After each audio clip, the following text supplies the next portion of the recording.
Hey guys, तो इस video में हम काफ़ी इंपॉर्टेंट कॉन्सेप्ट देखने जा रहे हैं जो है कीज़। ओके, तो डीबीएस में ये टर्म काफ़ी बार सुनने को मिलेगा। आप काफ़ी तरह की कीज़ सुनोगे, सुपर की, कैंडिडेट की, प्राइमरी की, फॉरेन की, सब क्या आती है वो सारे हम कीज़ यहाँ देखने वाले हैं। देखेंगे कीज़ का मतलब क्या होता है। ओके, और ये भी हल्का से देखेंगे कि एक्चुअली हम एसक्यूएल लिखते वक्त, एसक्यूएल क्वेरी लिखते वक्त इम्प्लीमेंट कैसे करते हैं। ओके, तो पहले देखते हैं कीज़ का मतलब क्या था। ओके, तो सपोज जैसे हम टेबल बनाते हैं ना, ऐसा होता है ना कि हमारे पास टेबल है। जैसे मैं रफ टेबल बना देता हूँ, सिंपल टेबल बनाता हूँ। तो हमारे पास ऐसे 3 कॉलम है सपोज। ओके, ये सीरियल नंबर है, ये नेम है, और लेटेस्ट से ये एज है। कोई एम्प्लॉय की ऐसे टेबल्स है, राइट। अब अब मैं बोल दूँ लेटेस्ट से ये 1 2 3 है, ये एक्स है, ये वाई है, ये जेड है, ये लेटेस्ट से 20 21 22। ठीक है, अब देखना। अब अगर मैं बोल दूं कि आप कॉलम को यूनिकली आइडेंटिफाई करो, आप कर सकते हो, ऑब्वियसली कर सकते हो। इस कॉलम का नाम क्या होगा? Serial number. इस कॉलम का नाम क्या होगा? नेम। इस कॉलम का क्या होगा? एज। पर मैं उल्टा बोल दूं, आप मुझे रो को यूनिकली आइडेंटिफाई कर दो, क्या आप इस रो को यूनिक नेम दे सकते हो? नहीं ना, अब तो कुछ नेम ही नहीं है इसकी, ना इसकी कोई नेम है, ना इसकी कोई नेम है। तो ये रो या फिर टपल को यूनिकली आइडेंटिफाई करने का काम कौन करता है? इस रो और टपल को यूनिकली आइडेंटिफाई करने का काम जो करता है वो होता है, उसे हम बोलते हैं की। ओके, तो इसकी फॉर्मल डेफिनेशन क्या होगी? की आर दोज एट्रीब्यूट्स और set of attributes which uniquely identify a row. Okay, तो इसे एक्सप्लेन करता हूं मैं, लिख देता हूं एक बार। सेट ऑफ एट्रीब्यूट और set of attributes, okay, which uniquely identify a row. Okay, ये इसकी डेफिनेशन होती है। ओके, अब क्या है, अब इसका मतलब समझो। तो भला इस कॉलम, इस टेबल को, ये रो को यूनिकली आइडेंटिफाई कैसे करेंगे? यहाँ मैंने लिख तो दिया एट्रीब्यूट एट्रीब्यूट, इसका मतलब क्या हो रहा है? तो इसमें इस टेबल को यूनिकली आइडेंटिफाई करने का तरीका क्या होगा? ऐसा कर सकते हैं ना कि इस टेबल को ये 1 ये 2 ये 3 यूनिक्स है, राइट। मतलब इस 1 से अगर मैं बोल दूं कि मुझे इसको यूनिकली आइडेंटिफाई करना है, तो मैं इस 1 के हेल्प से कर सकता हूँ कि 1 के अक्रॉस क्या है? एक्स है, 20 है। वैसे ही 2 के अक्रॉस क्या है? वाई है, 21 है। 3 के अक्रॉस क्या है? 2 जेड है, और 22 है। मैं क्या कर रहा हूँ? मैं हर कॉलम को यूनिकली आइडेंटिफाई कर रहा हूँ। मतलब इस कॉलम को यूनिकली आइडेंटिफाई करके कौन सा एट्रीब्यूट है? Serial number. 1 का यूज करके मैं x20 ले रहा हूँ, 2 का यूज करके मैं y21 ले रहा हूँ, 3 का यूज करके मैं z22 ले रहा हूँ, राइट। तो ये हम बोल सकते हैं कि सीरियल नंबर हमारा की होगा, राइट। लेकिन ये देखना, आप ये भी तो बोलोगे कि नेम भी डिफरेंट है। ओके, अब मैं कैसा कर देता हूँ? ओके, मैं कर देता हूँ कि 2 एम्प्लॉय की सेम नेम है। लेटेस्ट से मैं क्या करता हूँ, मैं इसकी एम्प्लॉय सेम कर देता हूँ। अब बोलो, क्या अब नेम बन सकता है? ऐसा भी तो हो सकता है कि 2 जो एज है, 2 बंदों की एज है, वो सेम हो जाए, एक्स वाई। तो हम एज से भी आइडेंटिफाई नहीं कर सकते, नेम से भी नहीं कर सकते। तो यहाँ पर आपको देख के लग रहा है कि सिर्फ सीरियल नंबर हमारा की बन सकता है। देखिए हम क्या कर रहे हैं, एट्रीब्यूट और सेट एट्रीब्यूट ले रहे हैं ना, मतलब हम किसी कॉलम को यूज करके बाकी रोज को आइडेंटिफाई कर रहे हैं। मतलब हम इस सीरियल नंबर की वैल्यूज लेके एक्स 22 निकाल रहे हैं, वाई 21 निकाल रहे हैं, वाई 22 निकाल रहे हैं। ओके, लेकिन मैं नेम नहीं ले सकता, एज नहीं ले सकता, क्योंकि ये यूनिक नहीं है, राइट। वाई के साथ मुझे 21 बी, वाई के साथ 22 पे है, मैं नहीं निकाल सकता यहाँ से, राइट। ये यूनिक नहीं है, ये यूनिकली आइडेंटिफाई नहीं हो रहा, मतलब ये की नहीं हो सकता हमारे। लेकिन ये भी तो हो सकता है। मैंने क्या लिखा? Set of attributes. ये क्यों लिखा मैंने? क्योंकि जरूरी नहीं है कि एक ही एट्रीब्यूट से करूं मैं सेट ऑफ एट्रीब्यूट्स। मतलब अगर ऐसा कर दो कि मैं नेम और एज दोनों को ले लूं, तो x22 और y21 और y22, क्या ये सारे यूनिक नहीं है? क्या इनमें से कोई भी सेम है? नहीं ना, सारे डिफरेंट है। और इनके हेल्प से हम इसका सीरियल नंबर निकाल, मतलब इसका सीरियल नंबर 1 है, इसका सीरियल नंबर 2, इसका नंबर 3 है। मतलब हम इनका यूज करके, इन दोनों एट्रीब्यूट्स को यूज करके बाकी निकाल सकते हैं एट्रीब्यूट्स। तो इन ये भी हमारे क्या हो गए? ये भी हमारे की हो गए। ओके, तो ये सारे एट्रीब्यूट्स और सेट ऑफ एट्रीब्यूट्स जिनकी वजह से हम एक किसी भी रो को, पूरे रो के सारे एट्रीब्यूट्स को यूनिकली आइडेंटिफाई करते हैं, राइट। इसका मतलब ये नहीं हुआ, इसका मतलब ये हुआ कि अगर मैं कोई और भी रो ऐड कर दूं, मतलब सपोज हॉबी ऐड कर दूं, तो इन दोनों की हेल्प से, अगर इन दोनों, ये दोनों की हैं, अगर ये दोनों की हैं, ये बात अच्छा ध्यान रखना, अगर ये दोनों की हैं, इन ये दोनों साथ में की हैं, मतलब नेम और एज ये दोनों साथ में की है, अलग अलग नहीं बोल रहा हूँ मैं, ये दोनों साथ मिलकर एक ही बन रहे हैं। और ये क्वांटिटी, ये जो एंटिटी ये की है, इसका मतलब अगर मैं हॉबी निकालना चाहूँ ना, मैं आराम से निकाल सकता हूँ, क्योंकि ये रो के सारी वैल्यूज को यूनिकली आइडेंटिफाई करना, मतलब ये सारी वैल्यूज मिल जाएंगी मुझे बस इन दोनों की वजह से। सीरियल नंबर तो मुझे मिल ही रही है, मैं 1 की हॉबी निकाल लूँगा, मुझे हॉबी मिल जाएगी। ओके, ये हॉबी ऑब्वियसली यहाँ टेबल में लिस्टेड रहेगी। ओके, इसका यूज़ करके मैं हॉबी बता सकता हूँ टेबल से। ओके, तो ये समझ लें की क्या होता है। ओके, अब की टाइप्स देखते हैं। तो पहला टर्म आपको सुनने को मिलेगा सुपर की। भला ये क्या होता है? तो सुपर की बहुत आपको सुनकर लगता होगा कि हो सकता है कि सी के जितने सारे की हैं सबको अगर सुपर सेट होता है, सारे की के कलेक्शन को सुपर की बोलते हैं, लेकिन ऐसा नहीं होता, राइट? सुपर की क्या होता है? सुपर की कुछ डिफरेंट नहीं होता है, बल्कि जो की मैं अब तक की बोलते आया हूँ ना, वो कुछ नहीं बल्कि सुपर की है। ये सारे जो थे ना, सारे जो अब तक हमने डिस्कस किए कॉन्सेप्ट, सारे सुपर की के हैं, राइट? तो की और सुपर की कुछ डिफरेंट नहीं होता। एक्चुअली की अलोन कोई वर्ड नहीं होता। ओके, अगर की आपको बताना है तो मैं बता सकते हो, लेकिन बेसिकली ये सुपर की होता है। ये जो सारी चीज मैंने बताया वो सुपर की के लिए होते हैं, राइट? तो की अकेला कोई चीज नहीं होता। सुपर की के टाइप्स होते हैं, सुपर की, कंपोजिट की, सुपर की, कैंडिडेट की, प्राइमरी की वगैरह। तो की अकेला कोई चीज नहीं होता। तो बेसिकली सुपर की, ये सारे जो मैंने बताया, ये सारी चीज जो डिफिनेशन बोला, ये सबको सुपर की के लिए वैलिड है, राइट? सुपर की यही हो गया, सुपर की कुछ नया बात नहीं है। लेकिन इसके बाद आता है कैंडिडेट की। ओके, ओके, तो अब देखते हैं कैंडिडेट की क्या होता है। ओके, तो कैंडिडेट की, तो सुपर की हमने देखिए क्या होता है। तो कैंडिडेट की क्या होता है? तो बेसिकली कैंडिडेट की क्या होता है, जैसे हमारे पास सुपर की कौन कौन से है, लेटेस्ट से सुपर की हमारे पास कौन कौन से आए थे, हमने देखा कि सुपर की ऐसा हो सकता है। तो इसमें मैं चीज बताना भूल गया, ये हमने सुपर की जो बनाई, इसमें हमने क्या किया था, इसमें हमने मल्टीपल एट्रीब्यूट्स लिए थे, राइट? तो हमने कंपोजिट फॉर्म बनाया है। इसको क्या बोलते हैं हम, इसको हम एक और टर्म कभी कभी देखोगे आप कहीं कहीं, इसे हम कंपोजिट की बोल सकते हैं, राइट? एक वो अलग तरह की नहीं होती है, क्योंकि हम इसमें मल्टीपल एट्रीब्यूट्स ले रहे हैं, इसलिए इसे कंपोजिट की हुआ जाता है। कोई नई चीज नहीं है, इसकी कोई अलग डेफिनेशन नहीं होती, बस ये है कि इसमें मल्टीपल एट्रीब्यूट्स है। ओके, आगे देखते हैं कैंडिडेट की। कैंडिडेट क्या होता है भाई? तो कैंडिडेट की ना, सुपर की जो हमें मिली है, अगर सुपर की सारी कैंडिडेट की होती हैं जिनकी कोई प्रॉपर सबसेट खुद की सुपर की ना हो। ओके, ठीक से बोलता हूँ, फिर से बताता हूँ। लेटर से हमारे पास ABCD है। ओके, ये सारे रिलेशंस हैं, ये सारे कॉलम्स लेटर से। अब क्या है, मुझे ABC से D मिल रहा है, मुझे BC से D, मुझे AB से CD मिल रहा है। कैसे लिखता हूँ, मुझे AB से CD मिल रहा है, और मुझे A से ABC मिल रहा है, ABC नहीं, BCD मिल रहा है। ओके, मुझे A से BCD मिल रहा है। अब देखना, अब हमारे लॉजिक के अनुसार ABC भी सुपर की है, AB भी सुपर की है, A भी सुपर की है, कोई गलत बात नहीं इसमें, ये सारे सुपर कीज हैं। लेकिन मैंने डिफिनेशन क्या बोली, कैंडिडेट की वो कीज होते हैं जिनका कोई प्रॉपर सबसेट सुपर की खुद ना हो। क्या AB का कोई सबसेट सुपर की है? ऑब्वियसली ABC का सबसेट AB है, AB ABC का सबसेट है ना। तो लेकिन AB भी सुपर की है, तो ABC का सबसेट जो है, ABC का सबसेट AB है, और ये भी सुपर की है। तो मतलब क्या हुआ, ABC कैंडिडेट की नहीं है। ओके, तो ये कैंडिडेट की नहीं है हमारा। क्या AB का कोई सबसेट सुपर की है? AB का सबसेट A है और A सुपर की है, इसका मतलब क्या, AB भी हमारा कैंडिडेट की नहीं है। लेकिन क्या A का कोई सबसेट सुपर की है? A का सबसेट है क्या कोई प्रॉपर सबसेट? नहीं ना। तो A का कोई प्रॉपर सबसेट सुपर की है ही नहीं, तो ये जो हो गया ना, यही हमारा कैंडिडेट की हो गया। तो वो सारे सुपर कीज जिनका कोई प्रॉपर सबसेट खुद का सुपर की ना हो, वो सारे क्या होते हैं, कैंडिडेट कीज होते हैं, राइट? एक एग्जांपल दिखाता हूँ। लेट अस सपोज, इसका मतलब ये नहीं होगा कि सिंगल वैल्यू है तब भी कैंडिडेट की बन रहा है। एग्जांपल दिखाता हूँ। लेट अस से मुझे A से BCD मिल रहा है, और मुझे BCD से भी A मिल रहा है, तो इसकी वजह से भी मुझे ABCD सारे मिल गए, इसकी वजह से भी मुझे ABCD सारे मिल गए। इसका मतलब क्या, ये दोनों सुपर कीज है, दोनों सुपर A और BCD दोनों सुपर कीज मिल गए। अब क्या है, ये दोनों सुपर कीज हैं, ये दोनों सुपर कीज हैं, इसका मतलब क्या हुआ, इन दोनों में सुपर की ले सकता हूं। लेकिन ए तो चलो, एक सुपरसेट है, एक का कोई सबसेट है ही नहीं, तो ए तो हमारा कैंडिडेट की हो ही गया, ये कैंडिडेट की है, ये हमें पता है।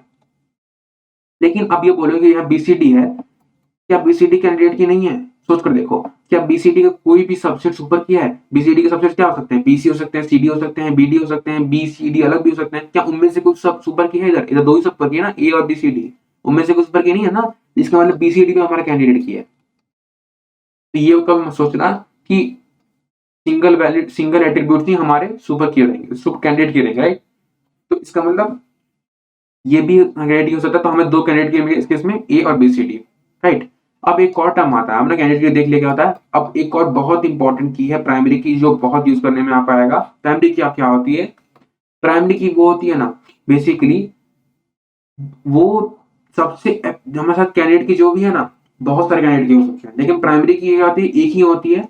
और जितने भी कैंडिडेट की हुए ना, उनमें से जो most efficient most of the time जो मोस्ट एफिशिएंट रहता है उसमें प्राइमरी की बनाते हैं। लेकिन जो कैंडिडेट की है और प्राइमरी की में कोई मेजर डिफरेंस नहीं है।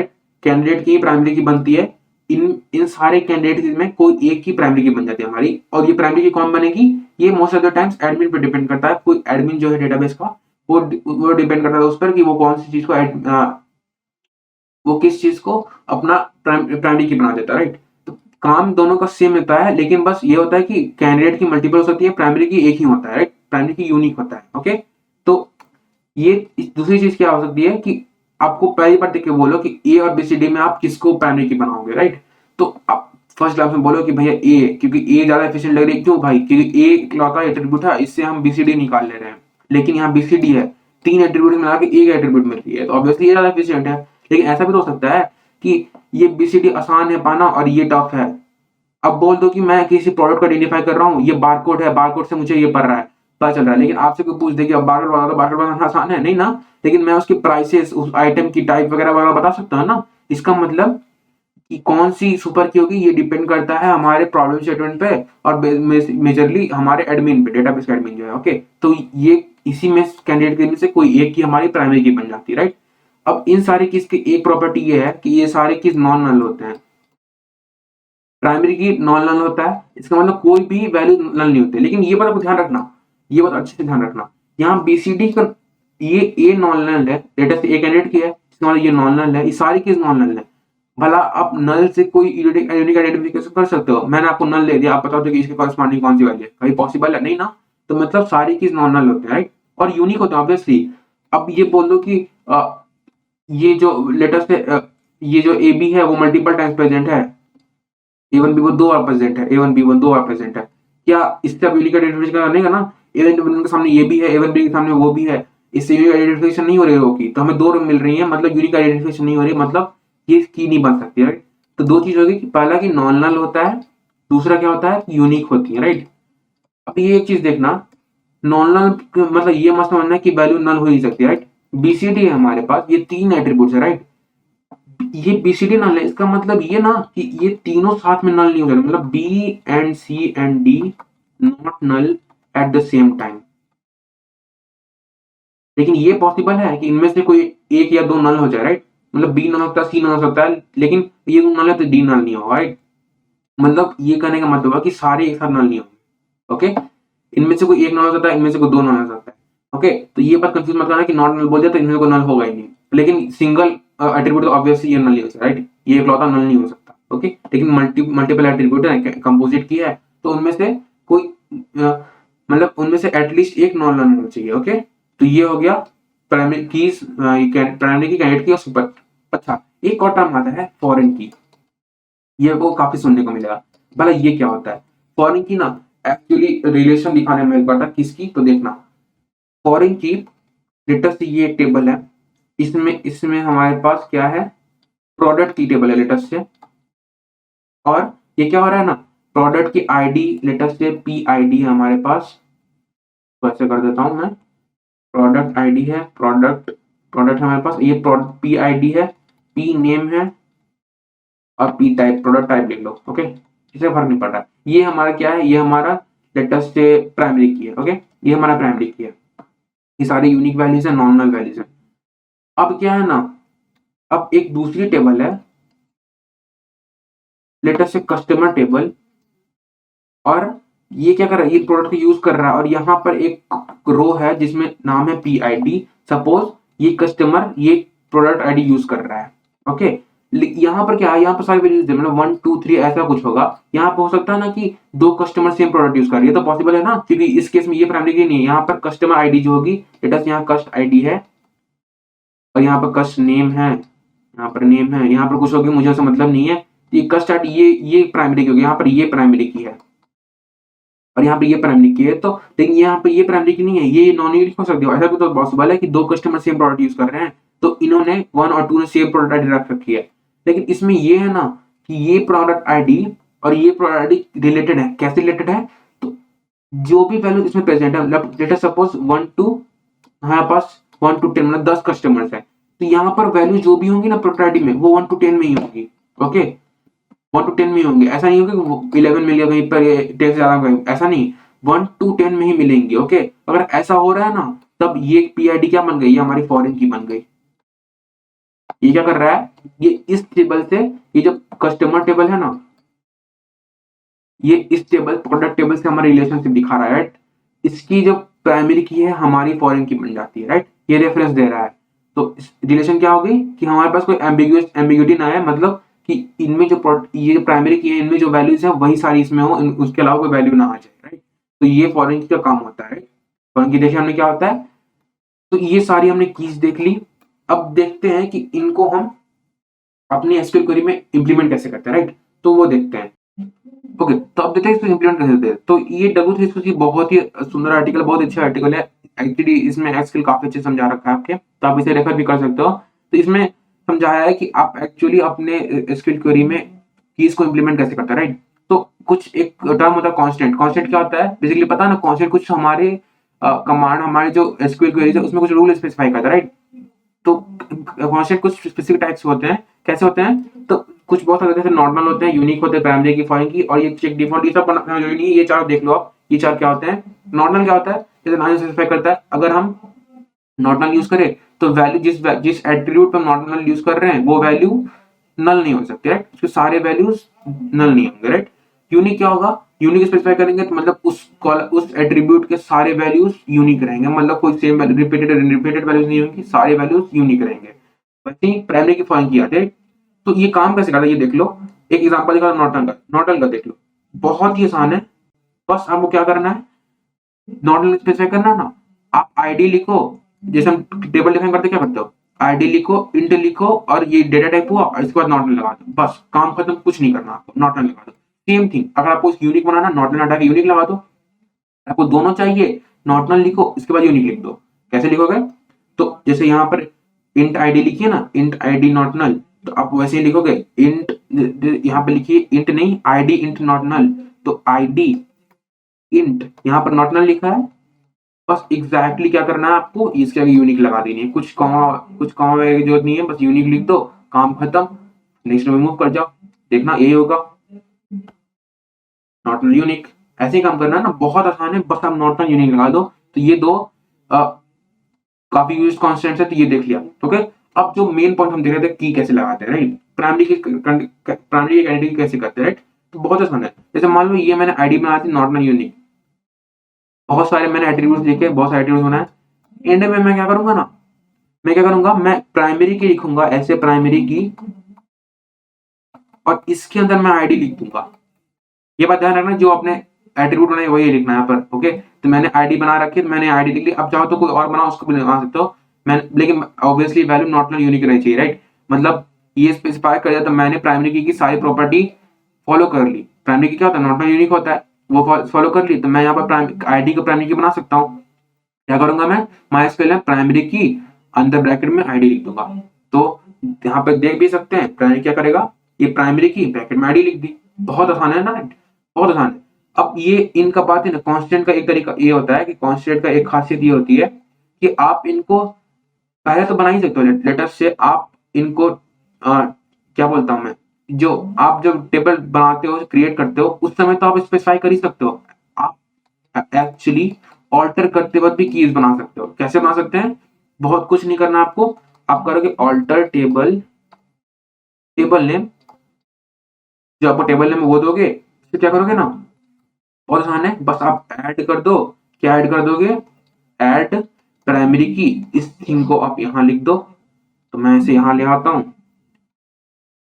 ओके, ये ऐसे लिख देता हूं, मैं लिख ही देता हूं। ओके, तो ये प्राइमरी की आप यहां लिख दोगे, प्राइमरी की आईडी, काम खत्म। आपने पहले से आपने आईडी नहीं बनाई रखी, तो आप वापस भी ऐड कर सकते हो कुछ ऐसा, प्राइमरी की आईडी। तो इसने कुछ ऐसे ही करके दिखाया होगा, मैं एक बार कंफर्म कर लेता हूँ, राइट? ये देख लो, alter table persons add primary की आईडी, ये तो मैं बताया। तो बहुत सिंपल है। फॉरेन की भी ऐसे ही बनता है, एग्जैक्ट ऐसे ही, बस इसमें एक चीज ऐड होती है। क्या ऐड होती है फॉरेन का काम क्या था? फॉरेन की, ये जो फॉरेन की मैंने बताया था, ये एक्चुअली एक दूसरे फॉरेन की को रेफरेंस कर रहा था ना, एग्जैक्टली वही थिंग हो रही है। ओके, यहाँ पर फॉरेन की मैं ऐसे ही बनाऊंगा, फॉरेन की जैसे मैंने इसमें बनाया था, फॉरेन की वैसे ही कीवर्ड लिखूंगा, स्पेस देकर, यहाँ पर स्पेस देकर अच्छे से लिख लेना, थोड़ा मेरी राइटिंग थोड़ी गंदी हो रही है। ओके, फॉरेन की, और यहाँ ब्रैकेट में मुझे जो बनानी है मैं उसको दे दूंगा, जिस जिस एट्रीब्यूट को मुझे फॉरेन की बनाना है। इसके बाद मैं क्या लिखूंगा, रेफरेंसेस, ये एक चीज ऐड हो रही है, बाकी सब एग्जैक्ट सेम है, ये चीज है रेफरेंसेस। अब जो दूसरी टेबल है, सपोज पर्सन टेबल है, और इसकी पर्सन आईडी हमारी प्राइमरी की है, पर्सन की, इसको रेफर कर रहा हूं ना, तो ऐसी बात है फॉरेन की। ओके, एक बार कंफर्म भी कर लेते, एक बार देख लेते, आर्टिकल देख लेते एक बार, तो इसने कुछ ऐसा ही काम किया होगा। लेट अस सी हियर, ये इसने क्या किया है, इससे दो जगह बनाई, पर्सन ऑर्डर आईडी। अब देखना, अब इसकी पर्सन आईडी यहाँ पर प्राइमरी की है, यहाँ पर इस ये पर्सन आईडी इसको रेफर कर रही है। अब इसमें 1 2 3 वैल्यूज हैं, तो 1 2 3 में वैल्यूज हैं यहाँ पर, मैंने यही बता दिया ना फॉरेन की, अच्छे से समझा होगा आपने। तो ये क्या होगी, ये हमारी फॉरेन की होगी, राइट।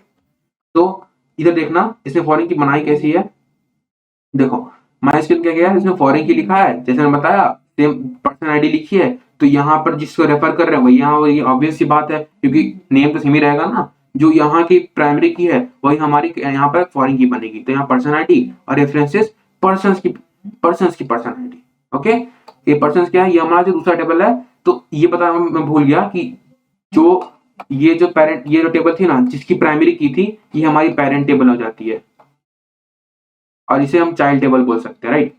कोई बहुत हार्ड एंड फास्ट रूल नहीं है, और इसे याद रखना बहुत जरूरी नहीं है, बस इतना याद रखना पेरेंट चाइल्ड चाइल्ड बोलते हैं। तो बेसिकली पेरेंट की जो नेम है और उसके जो प्राइमरी की थी, राइट, पेरेंट की जो नेम प्राइमरी की।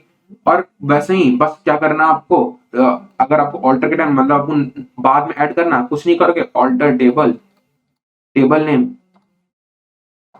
बस ऐड करोगे, और एग्जैक्ट यही थिंग आप यहाँ कॉपी कर दोगे, बस काम खत्म।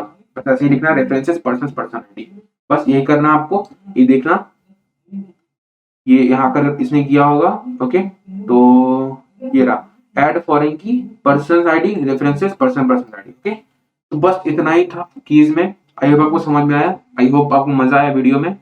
अगर आपको कुछ नया सीखने को मिला तो don't forget to like and subscribe and like and share, and I see you in the next video. Thank you so much.